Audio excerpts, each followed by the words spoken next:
What's up, everybody? Tom Pelissero here on the final day of media access at the NFL Scouting Combine at Lucas Oil Stadium in Indianapolis. Interesting how the past 24 hours and really this entire process, I'm sure for a lot of teams, things were clarified about the top quarterbacks in this draft. For those of us on the outside looking in, things seem a little bit more muddled than ever. Let's take a look just one by one at the top guys. Blaine Gabbert didn't throw here.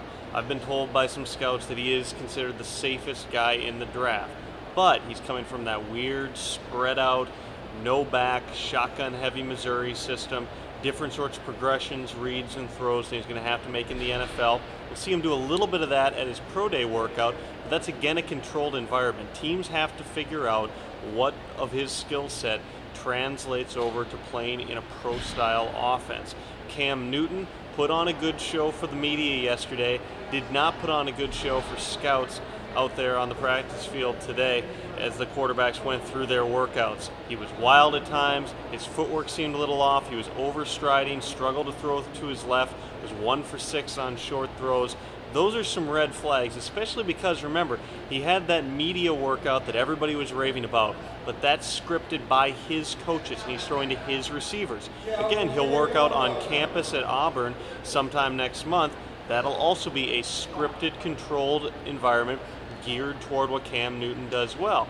Also, don't forget, he's another guy who comes out of a spread option system. A lot of shotgun, not an NFL-style offense. His coaches at Auburn would use a no-huddle offense so they could get to the line quicker, then allow him to look to the sideline, get a new play from coaches based on their read of the defense. It doesn't work like that in the NFL.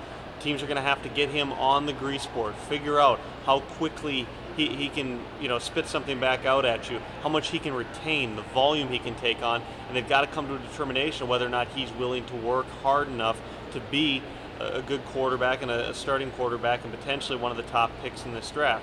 Jake Locker, from the pool report, I didn't see him in person. Sounds as though he performed better today than he had at the Senior Bowl. But again, all the volume that goes back to his college playing days as well as at the Senior Bowl, you see the accuracy that's not always there. That's going to be a concern for teams. He certainly can run, but what is he going to be able to do? Is someone willing to take a chance on him late in the first round, or is he going to slip into the second, not unlike Brian Brom, another guy who had a similar situation going back to school, did a couple of years ago, and of course Brom didn't work out in Green Bay. Those are really the top three, and then you have Ryan Mallett, who's the outsider, and would really, if it weren't for all the character concerns, probably would be the #1 quarterback in this draft. He's a pure passer. He played in a pro-style system with backs and with playing under center. He made NFL types of throws at Arkansas for Bobby Petrino. But talking to more and more people here, there are a ton of questions about Ryan Mallett. There's everything from the obvious stuff that's been floating around, the rumors about drugs, and it's not just one drug that people are looking into with Ryan Mallett. It's everything up to whether or not he has some sort of an identity crisis. A guy from Texarkana, Texas, who acts like he's from South Central LA. Didn't come across well in the media reviews with us, lit it up on the field today. But again, we knew that about him, just like we knew that Cam Newton would go out there in a sleeveless shirt and look like an Adonis. Really, there's a lot of questions. It's going to be on a team-by-team basis. There are teams right now that don't have Ryan Mallett on their draft boards. There may be teams that don't think that they're particularly interested in Cam Newton because he might rub them the wrong way, or they might not think his skill set can translate. Blaine Gabbert didn't even throw down here. Did run, but again, it's all going to come down to what teams are able to see between January and April, the due diligence they do.